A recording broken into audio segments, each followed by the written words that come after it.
Imagine fighting for your life against your own mind. Literally fighting for your life against your own mind.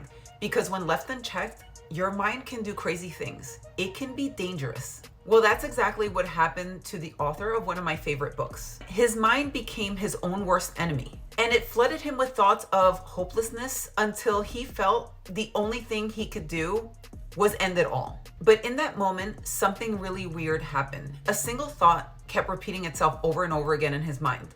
I cannot live with myself any longer. I cannot live with myself any longer. And then it hit him. Who was this I that could no longer live with the self? He stopped to think, wait, am I one person? Am I two? And if you really pay attention, you'll realize that you've probably been through this too. Maybe not to that degree, but it's definitely happened to you where there are two different thoughts. You know, like the whole angel and devil thing. It's kind of like that, where it's just like a conversation happening and you're just there watching this happen or listening to it happen. Because if there's an I and there's a self, then which one is the real one? Which one should we be listening to? But anyway, I know that it's happened to me. And it's happened to me plenty of times, because there are times that I ask myself a question and then I immediately get an answer. And I'm like, wait a second, who just said that? Who answered that? How did that answer come so fast? Because I didn't even have to think of an answer. I asked a question in my mind and then it was answered. And it's like, who just said that? That's why I think this is a really important topic, because we have to learn to differentiate ourselves from our thoughts. Stephen Swift left this comment the other day on one of my videos. I'm currently stuck in the loop. I know it's not where I want to be, but my mind is using that for fuel. After a while, the habit of being anxious and stressed out is taking its toll, but still stuck in this damn loop. The mind is very powerful and can be harmful if you let it. I need a vacation. And that is exactly what we're talking about. Not letting your mind get to that point where it can be dangerous. We risk letting those invasive thoughts control us instead of the other way around. And that's when it can be dangerous, because we allow that chatter that goes on in our mind. We let it run free, and then we confuse that chatter for truth. And of course, it doesn't always have to be a life or death situation. It could be something as small as making a decision based off of doubt and fear, doubting ourselves because of a passing thought, or letting our worries dictate our choices. This is why we have to learn to take a step back and observe our thoughts. Just watch them go by.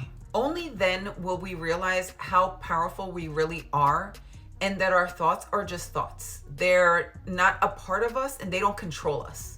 Or better yet, we are not our thoughts. Because what we are is the awareness behind them. Yes, our mind creates them, but we're still there just as the observer. And we can control them to create something better for ourselves. And now, if you're confused about how we are not our thoughts, even though our mind is creating them, here's the best analogy I've heard to explain that. Our thoughts are like the clouds passing through the sky. Except that we are the sky. We're there watching them pass through.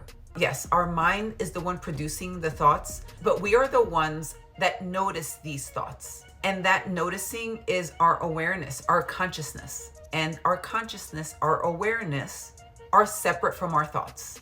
Okay, so here's a better example at how to understand that we are the awareness behind our thoughts. Let's use the example of a thought that pops into your head of, I really have to do laundry.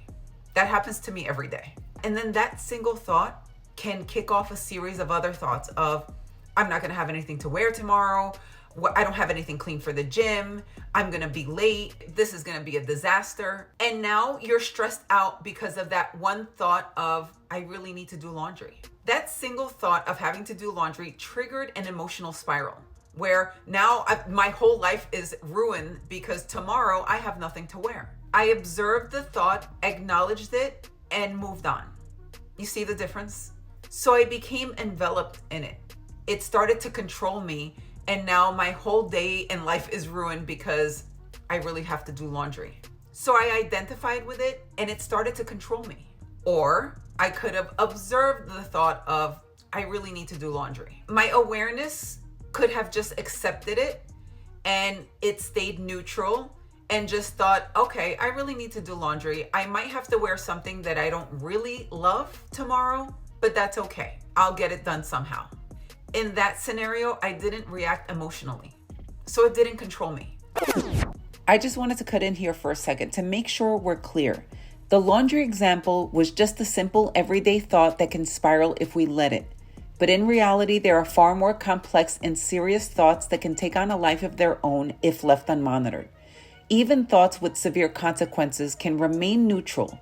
But if we slip and attach emotions to them, that's when we run the risk of making very hasty decisions. So this is exactly what Eckhart Tolle says in Stillness Speaks. He said, don't take your thoughts too seriously. And that's exactly how we should be living our lives. Because the moment you do, they start to control you. And the reason I keep repeating that over and over again, it's because it's really important to understand that part. Because then you'll start to believe every single thought that passes through your mind, even the irrational and fearful ones. And those are the ones that lead you down that worry path of now you can't sleep and you're stressed out because of something that you think might happen, right? It hasn't happened yet, but it's like this future thing that may happen, may not happen, but you're so worried about it right now. That's how it's controlling you. You can't sleep, you can't eat, you can't have a good day, you can't enjoy yourself outside because now it's this thing that you believe, that your mind created, you believed it, it started to control you. Now you take it as fact that this thing is gonna happen and you need to prepare for it. But when you take that step back and just observe all of your thoughts, the fearful ones, the good ones, the doubtful ones, they have no power over you. You are still you and you are still neutral and not emotional and not stressed out, and then having all of that just cause this chain reaction in your life.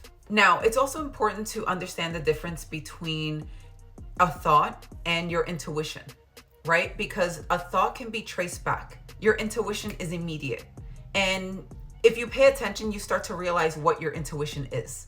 And if you want to learn more about that, I have an ebook on all my notes on intuition of all the things I've read throughout the almost 2 decades that I've been looking into this. It's my notes on intuition, and it helps you differentiate between a thought and intuition, because thoughts can be traced back. And if you want to learn more about that, it's in my ebook.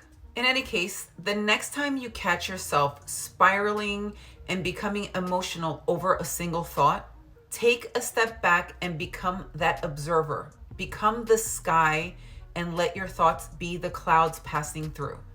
You don't have to believe every single thought that pops into your head. And the more you do that, the more you'll take your power back.